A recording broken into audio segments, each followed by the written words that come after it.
Qin Yichen berdiri tinggi di langit dan sepertinya lupa bernapas. Tentu saja dia ingat milik siapa mata itu. Tetapi terlalu banyak bukti yang membuktikan kepadanya bahwa dia bukan Raja Arthur. Arthur.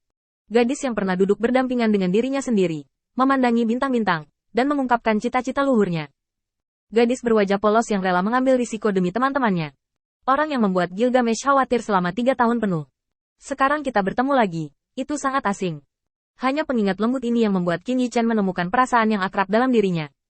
Apa yang telah kamu lalui? Dalam ingatan Qin Yichen, gadis bodoh itu tiba-tiba tumbuh menjadi keberadaan yang acuh tak acuh dan tak terduga, yang sulit diterimanya. Hanya dalam 3 tahun, berapa banyak hal yang harus dia lalui untuk mengasah ekspresi acuh tak acuh seperti itu. Bahkan di hadapan teman-teman yang telah hidup dan mati bersama, mereka dapat berpura-pura tidak peduli dan tidak mengungkapkan identitas mereka. Retakan di ruang di depannya secara bertahap membesar, merobek dunia di depan Qin Yichen satu persatu. Qin Yichen menghela nafas, mendesak jimat di tangannya, dan meninggalkan dunia rahasia tepat sebelum runtuh. Menutup matanya, Qin Yichen memiliki tebakan yang tak terhitung jumlahnya di dalam hatinya. Tetapi pada akhirnya, dia tidak mendapatkan apa-apa. Tuanku, pria besar yang kembali. Baik sekali. Semua orang dari keluarga Zongtian melangkah maju dan mengepung Qin Yichen dengan ekspresi gembira. Tidak ada yang lain. Untuk memenangkan hati semua orang di keluarga Tian, Qin Yichen dengan sengaja memilih hal-hal dengan nilai terendah dan nilai terendah bagi mereka ketika dia menjarahnya. Ada beberapa anggota keluarga Zongtian, semuanya adalah Qin Yichen di depan keluarga lain, dan hanya menerima kesempatan dengan nilai terendah. Tentu saja, semua orang mengerti bahwa pria besar tidak ingin menjadi presiden untuk aturannya. Tapi itu sudah cukup. Di mata orang-orang seperti Tuan Xi, ide-ide mereka dapat dihormati, dan mereka secara alami akan berterima kasih atas tindakan Qin Yichen. Di sisi lain, semua orang di keluarga Lan Yu memiringkan kepala mereka, merasakan ledakan penyesalan di hati mereka. Mengapa momok ini tidak mati di alam rahasia? Itu benar, meraih begitu banyak peluang dari kami juga layak. Kamu ingin balas dendam? Jangan hitung aku pergi duluan.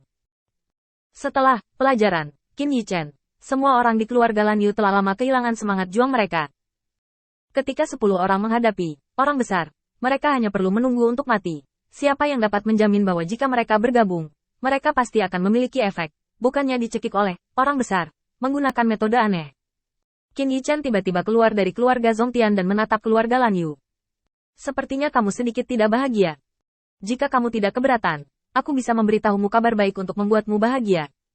Mendengar ini, anggota keluarga Lan Yu yang tidak pergi ketakutan untuk sementara waktu. Tuhan tahu apa yang akan dikatakan orang ini. Mereka berpura-pura tersenyum dan mengucapkan terima kasih kepada Qin Yichen lagi, lalu buru-buru pergi. Tepat ketika semua orang di keluarga Zongtian hendak mengejek, satu orang muncul di depan Qin Yichen. Mengenakan sinyi menggambarkan sosok yang hampir sempurna, dengan senyum di wajahnya yang membuat orang merasa sangat ramah. Jika bukan karena penampilan Chen Liuxiang, semua orang di keluarga Zongtian akan membelot dan bergabung dengan keluarga Lan Yu sejak lama. Begitu Chen Liuxiang muncul, semua orang di keluarga Zongtian menjadi bodoh. Chen Liuxiang dan Yi Daren bertarung di lebih dari 10 pertandingan, tanpa satu kekalahan pun. Momentum membanjiri Qin Yichen. Ketika dia muncul, semua orang di keluarga Zongtian tidak berpikir untuk berdebat. Kamu, apa maksudmu? Bukankah orang yang sombong memberimu kesempatan untuk hidup? Apakah kamu menginginkan kebaikan dan kebencian sekarang? Apakah keluarga Lan Yu begitu murah hati?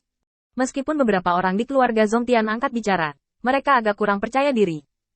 Qin Yichen melambaikan tangannya dan berjalan ke Chen Liuxiang. Katakan, apa yang kamu inginkan?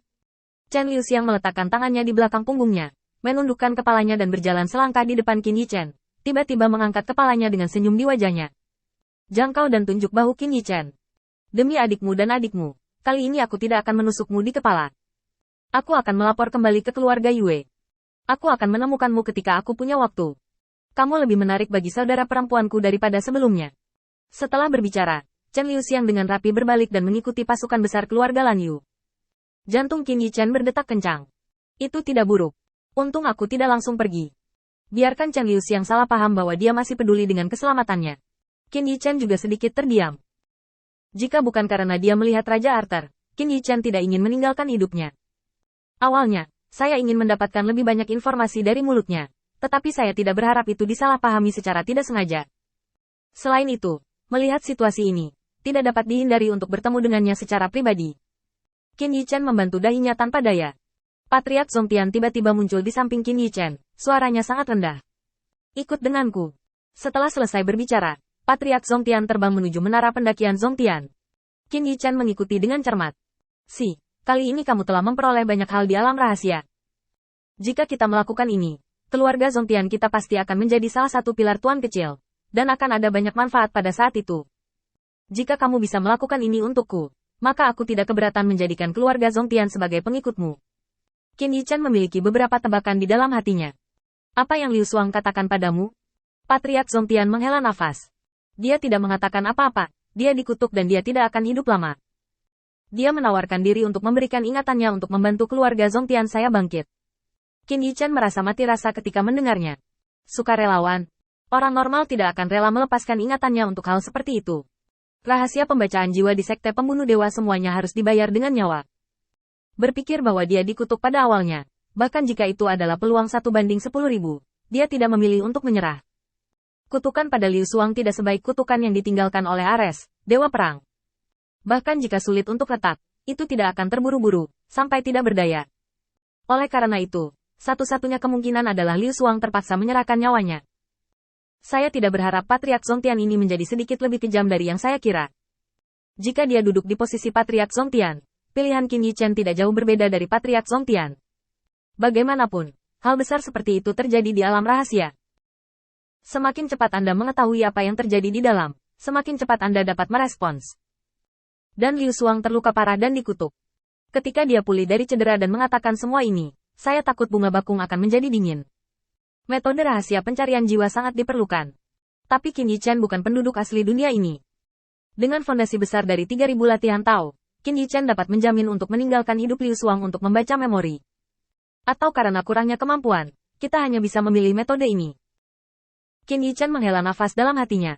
Tetapi pada saat yang sama, dia juga meningkatkan kewaspadaannya terhadap Patriark Zongtian. Patriark ini yang dapat mengorbankan keluarga Zongtian kapan saja tidak dapat sepenuhnya dipercaya. Mungkin orang berikutnya yang terpaksa mengorbankan dirinya secara sukarela adalah dirinya sendiri.